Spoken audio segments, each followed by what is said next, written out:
Hello everyone. අද දවසේ පාඩමිනුත් මම ඔයාට කියලා දෙන්නේ මෙන්න මේ වාගේ අදහසක් කොහොමද හරියටම ඉංග්‍රීසියෙන් කියන්නේ කියලා. ඒ නිසා සුපුරුදු විදියටම පාඩමේ මුල ඉඳන් අවසානයේ දක්වා හොඳින් ශ්‍රවණය කරන හොඳින් නරඹන ඔයාට මේ සියල්ල අඩු නැතුව ඉගෙන ගන්න පුළුවන්.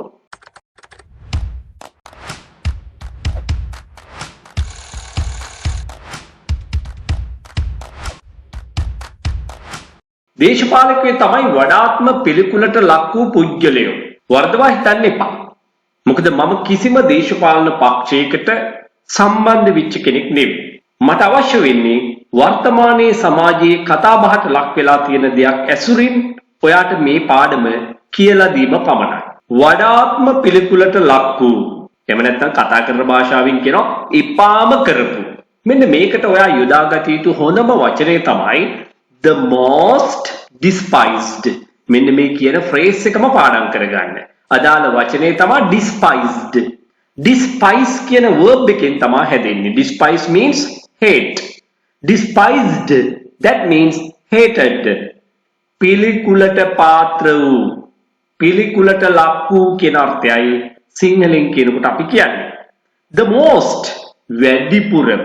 එහෙනම් මේ phrase එකම පාඩම් කරගන්න. The most despised. මෙන්න මේ phrase එක තමයි අපිට මුළු පාඩම පුරාවටම අවශ්‍ය වෙන්නේ. He is the most despised person in our office. He is the most despised person in our office. ඔහු තමයි අපේ කාර්යාලයේ ඉපාම කරපු කෙනා. එහෙම නැත්නම් වඩාත්ම පිළිකුලට ලක් වූ කෙනා. මොන හරි හේතුන් නිසා. Her cruelty. මොකද්ද cruelty කියන්නේ? cruel කියන්නේ adjective එකක්. cruel කියන්නේ නපුරු දුෂ්ට. එහෙනම් cruelty, so that is the noun. ඒක තමයි නාම පදේ. cruelty කියන්නේ දුෂ්ටකම, නපුරුකම, ක්‍රූරකම. her cruelty, ඇගේ නපුරුකම made her, ඇයව හැදුවා. ඇයව යම් තත්වයකට පත් කළා. මොකක්ද? the most despised teacher. එපාම කරපු ගුරුතුමිය බවට.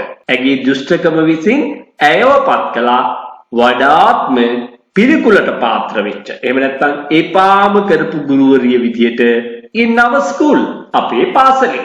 Her cruelty made her the most despised teacher in our school. Politicians, දේශපාලකයෝ. Politician. එතකොට ඇයි මම apostrophe එක එළියෙන් දාලා තියෙන්නේ? මෙන්න මේ වචනේ බහුවචනය වෙනකොට S එකක් එකතු වෙලා තියෙන්නේ. දැනටමත් S එකතු වෙලා තියෙනවා. ඉතින් මෙහි අයිතිය හැඟවීමේදී නැවත අපි S යොදන්නේ නැහැ. apostrophe විතරයි භාවිත කරන්නේ. මම මේ වාගේ දේවල් සම්බන්ධව මගේ channel එකේ මුල් භාගයේදී මුල්ම කාලේදී අනන්තවත් කියලා දීලා තියෙනවා. අලුතින් එකතු වෙච්ච අයට සමහරට මේක ප්‍රයෝජනවත් වෙන්න පුළුවන් කියලා හිතන නිසායි නැවත වතාවක් ඊගෙන කතා කළේ. Politicians corruptions. දේශපාලකයින්ගේ දූෂණ. ඉතින් corruption කියන වචනයත් අපිට ඕන නම් ඒක වචන බහුවචන දෙක සඳහාම භාවිත කරන්න පුළුවන් corruption කියලා. මොකද හේතුව ඕක countable ඒ වගේම uncountable noun එකක් ලෙස සලකනවා. uncountable noun එකක්සේ සලකනකොට ඒක වචන බහුවචන දෙකටම corruption කියලා ගන්න පුළුවන්. එතකොට දූෂණය එහෙම නැත්නම් දූෂණ කියන්න corruption කියලා ගන්න පුළුවන්. හැබැයි මේක countable කියලා අපි හිතුවොත් එතකොට ඒක වචනේ corruption, බහුවචනය corruptions වෙනවා. Politicians corruptions, දේශපාලකයන්ගේ දූෂණ and extravagances. ඔන්න ඒ වචනයත් ඒ වගේම තමයි. extravagant කියනවා අධික විදියට නාස්ති කරනවා. එතකොට අපි කියන්නේ නාස්තිකාර, wasteful. extravagances කියන වචනයත් එහෙමයි. extravagance කියන එක countable, uncountable කියන දෙකටම අයිති. ඒ අනුව extravagance කියලා කිව්වත් අධිකසේ වියදම් කිරීම, එසේ කිරීම බහුවචනේ ඒක වචනේ දෙකටම ඒක ගන්න පුළුවන්. corruption කියන්නේ දූෂණය, extravagance කියන්නේ අධිකසේ වියදම් කිරීම, නාස්ති කිරීම. එහෙමනම් politicians corruptions and extravagances. දේශපාලකයන්ගේ දූෂණ සහ අධික වියදම්. made them අන්න ඒවා නිසා ඔවුන්ව මෙන්න මේ තත්වයට පත් කළා. ඔවුන්ව මේ තත්වයට හැදුවා. මොකක්ද? The most despised people in our country. Once වරක් the LTTE cadres අපි මෙතන මේ කාඩර් කියන වචනේ යොදාගන්නේ අර LTTE soldiers කියලා වගේ decent විදිහට කියන්නේ නැති නිසා. අපි කතා බහේදී කියන්නේ LTTE කාර්යෝ කියලා. අන්න ඒ අදහස දෙන්න තමයි මෙතන කාඩර් කියන වචනේ මම භාවිතා කරලා තියෙන්නේ. මම නැවතත් කියනවා මම මෙතනදී උත්සාහ කරන්නේ කෙනෙකුට වෛරයක් ඇති කරන්න නෙවෙයි සමාජයේ කතා බහේ තියෙන ව්‍යවහාරයේ තියෙන වචන භාවිතා කරමින් ඔයාට ඉංග්‍රීසි ඉගෙනීම පමණයි. Once වරක් the LTTE cadres had been වෙලා හිටියා. The most despised ones. අන්න එතනදී මම once යොදන්න හේතුවත් මේ once කියන පද දෙකේ වෙනස කියලා දෙන්න. ONE one කියන්නේ එකයි. කෙනෙක්, කෙනා, එක ඔය කියන අර්ථ ඔක්කොම තියෙනවා. පන ඇති, පන නැති මේ දෙවර්ගයත් එක්කම one කියන වචනේ යෙදෙනවා. එතකොට ඒක බහුවචන වෙද්දී s දානවා. නමුත් උච්චාරණය කරන්නේ once කියලා. එතකොට මුලින් තියෙන once මෙතන තියෙන once එකයි අතර වෙනස දැනගන්න ඕනේ. Once the LTTE cadres had been the most despised ones in our country. වරක් LTTE කාර්යෝ අපේ රටේ ඉපාව කරපු වඩාත්ම පිළිකුලට ලක් වෙච්ච අය වෙලා හිටියා. Since නිසා හේතුවෙන් they ඒගොල්ලෝ inhumanely කියන්නේ අමානුෂික ලෙස inhumanely මානුෂික ලෙස කියලා කියනකොට in කියන prefix එක අපි අයින් කරනවා උපසර්ගය අයින් කරනවා එතකොට ඒක කියන්නේ humanely කියලා humanely මානුෂීය ලෙස නමුත් මෙතන යොදන්නේ අපි inhumanely මෙතන අර emphasize කරන අවධාරණය කිරීම පිණිස තමයි මම මෙතනදී inhumanely ප්‍රධාන ක්‍රියාවට පෙර භාවිතා කරලා තියෙන්නේ since they inhumanely killed අමානුෂීය ලෙස උන් ඝාතනය කළ නිසා thousands of දහස් ගණනක් innocent people අහිංසක මිනිස්සු in our country අපේ රටේ දහස් ගණනක් අහිංසක මිනිස්සු අමානුෂීය ලෙස ඝාතනය කරපු නිසා LTTE කාර්යෝ එපාම කරපු වඩාත් පිළිකුලට ලක් වූම පුජ්‍යලය බවට පත් වෙලා හිටියා. ඉතින් එච්චර දේවල් කියන්න බැයි නම් මෙන්න මෙහෙම කෙටියෙන් මතක තියාගන්න. For me මට නම් අපි අර කතාවේදී කියන්නේ මට නම් for me he is the most despised politician in our country.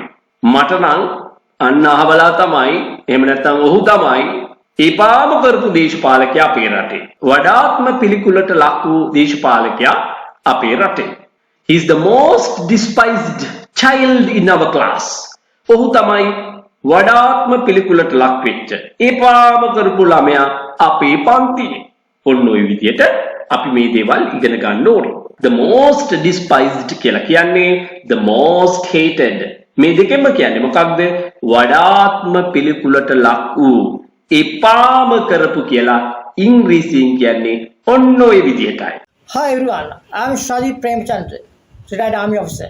Today I thought to make a video like this to bring you an important message regarding English language. Because today we can't keep away from this language at all.